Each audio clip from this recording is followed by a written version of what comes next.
The year's almost over, and before the Steam sales drain your wallet, let's talk about the JRPGs that were worth your time and the ones that weren't. Which JRPGs from 2025 were must-plays and which ones were skips? Let me know down in the comments.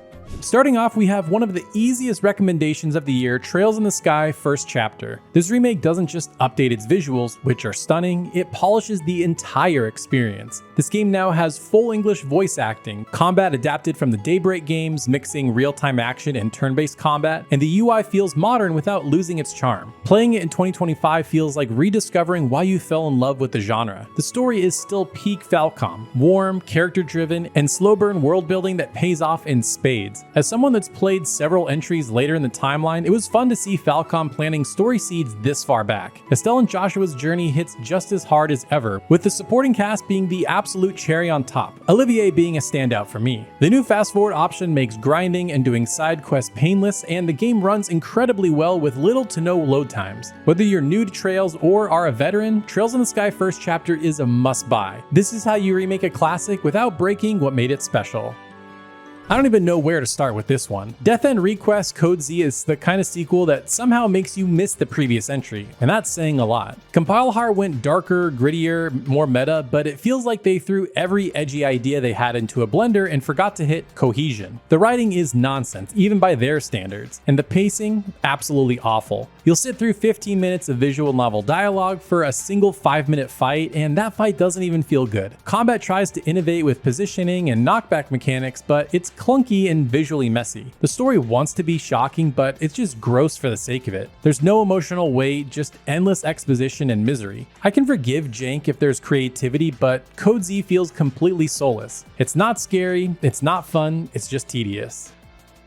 You know how some JRPGs make the grind actually worth it? You level up, unlock new skills, and feel yourself getting stronger? That's exactly what today's sponsor Boot.dev does, except instead of grinding for XP in a game, you're grinding for real-world coding skills. It's basically an RPG for learning to code. I tried it myself and it is surprisingly fun. You learn backend development with Python, SQL, and Go by actually coding real projects. There's even a Bear Wizard tutor named Boots who helps you when you're stuck, not by giving you the answer, but by guiding you back on track. It's like having your own party healer, but for debugging. Everything's free to read and watch, and if you upgrade, you unlock all the interactive coding features, progress tracking, and quests. They just added training grounds, which lets you practice endlessly before moving forward, so yeah, there's your endgame content. Plus, backend devs make over $100K a year and you can do it all remotely. So if you want your next grind to actually pay off, head to boot.dev and use my code GamingShelf for 25% off your first year. That's boot.dev/GamingShelf. Learn to code, earn XP, and meet a bear wizard along the way.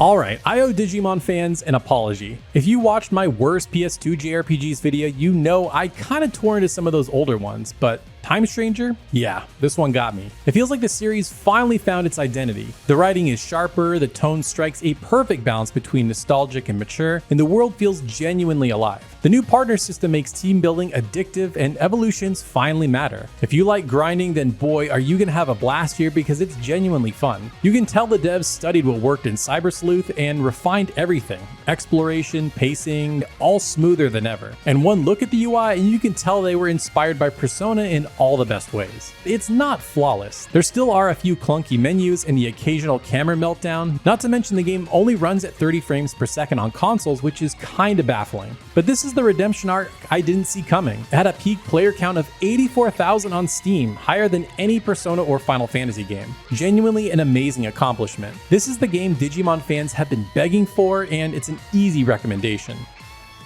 Now, from one anime franchise to another, we have Eden Zero. I actually had high hopes for this one. It was based on a manga from the creator of Fairy Tail, and it had all the ingredients to be a fun, flashy space adventure. What we got instead felt like a mobile game accidentally ported to consoles. The combat looks fine on paper, flashy specials, a big cast, and skill trees, but every encounter plays out the same. Mash attack, dodge the red circles, watch an explosion of particle effects, rinse and repeat. The world design is painfully linear with empty corridors and fetch quest NPCs. The dialogue reads like fillers stitched together by an AI trained on shonen cliches. The only saving grace is the art, voice acting, and variety of costumes, which are solid, but they can't cover up how lifeless the gameplay feels. By the halfway mark, I wasn't thinking, what happens next? I was thinking, can this please be over?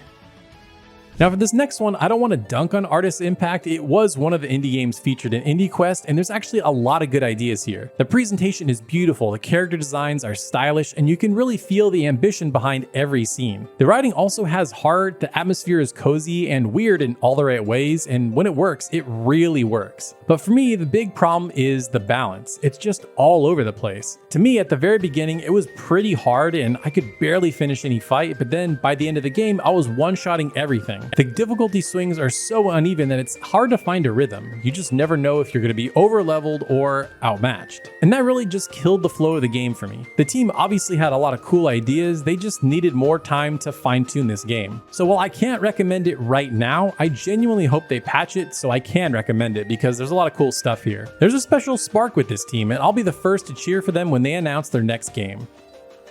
If you love cozy JRPGs with depth, Rune Factory Guardians of Ozima will be your new obsession. It mixes that signature Rune Factory style farming, crafting, social simulation with much improved action combat, and it all works perfectly. You'll plant crops, craft gear, explore dungeons, and bond with your quirky village neighbors across 4 distinct villages based on the 4 seasons. And all of this is wrapped up in a gorgeous painterly art style that feels straight out of a Studio Ghibli film. And what's cool is everything's interconnected. Your harvests feed into your battle preparation, and combat rewards feed back into farming. I also found leveling up and customizing each village completely addicting. Trying to get every last little level up and perfectly placing everything around the village was such a blast. I will admit, however, that the game does drag at the end and is probably 5 hours too long, but everything up until that point was absolute magic. It's not the flashiest JRPG of the year, but it's the one that I kept coming back to. Sometimes you don't need a massive world-ending plot, you just need a world worth living in.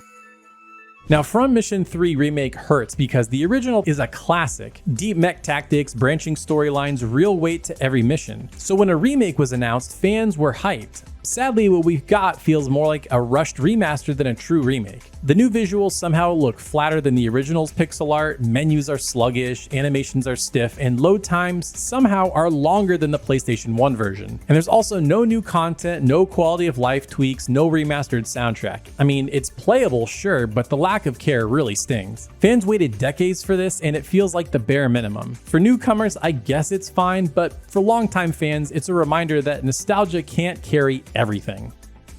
Now, if you're watching this video, you've probably already played and beat Expedition 33, but if you haven't, here's your reminder. And also, I don't want to hear about it not being a JRPG because it wasn't made in Japan. The game is so obviously inspired by JRPGs that it 100% is in my book. But let's get down to it. Expedition 33 is absolutely stunning. Every frame looks like a painting, and this world feels so refreshing and unique. From something that looks like a destroyed Paris to an underwater area that's not really underwater, I still haven't wrapped my head around that one. And the combat system is one of the best turn-based ones I've ever played. It's one of the very few turn-based games where you actually have to play defense and it matters, rewarding you for parries and dodges. It also manages to make turn-based combat fast and exciting instead of slow and dull. And the story and characters are some of the best I've ever experienced in a game. It's such a strong premise and the characters are so well written that you can't help but care right from the start. It also goes places by the end that you'll never see coming. Not to mention some standout performances from Ben Starr and Jennifer English. I also love that the game's not bloated. It's a smooth 25 to 30 hours and then you're just done. But there are plenty of extras if you want to go and explore those. If this doesn't win Game of the Year, it'll be an absolute crime because it's one of the most original and fresh games I've played in years.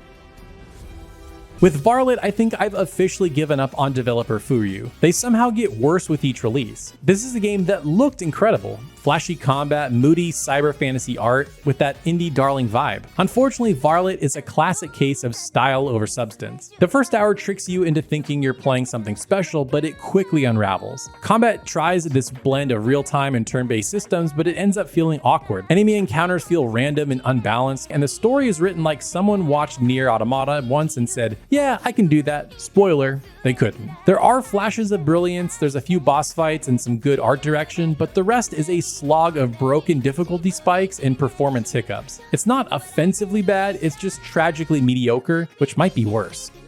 And last but certainly not least, we have the incredible remaster to one of my favorite games of all time, Final Fantasy Tactics: The Ivalice Chronicles. Now, a lot of people wrote this off as a copy and paste remaster and it's very lazy, but that couldn't be further from the truth. The Ivalice Chronicles is the definition of a modernized classic. Square Enix went above and beyond a simple upscale, adding full English and Japanese voice acting, a completely reworked UI, high speed mode, widescreen, 60 frames per second, newly drawn maps, the ability to retreat from multi-phase fights, being able to actually see where you're going to place your troops on the map, and a bevy of other amazing quality of life additions, not to mention the inclusion of the original release. The core of what makes this game so great though is its deep tactical combat and customization. It's so fun to mix and match classes for some wild combinations. Or you could just master an arithmetician and wipe out entire maps in a single turn. Totally up to you. This all elevates a game that was already a masterpiece to even greater heights. It's also been so fun watching people discover this game for the first time and longtime fans falling in love all over again. And while not everyone will agree with this sentiment, I think at $50 it's an absolute steal. So if you've never played Final Fantasy Tactics or it's been a long time since you have, the Ivalice Chronicles is an absolute must-buy and the definitive way to play this masterpiece. Now in this video I talked about some great JRPGs from 2025, but if you want to hear about a bunch of other amazing modern JRPGs, make sure you watch this video next.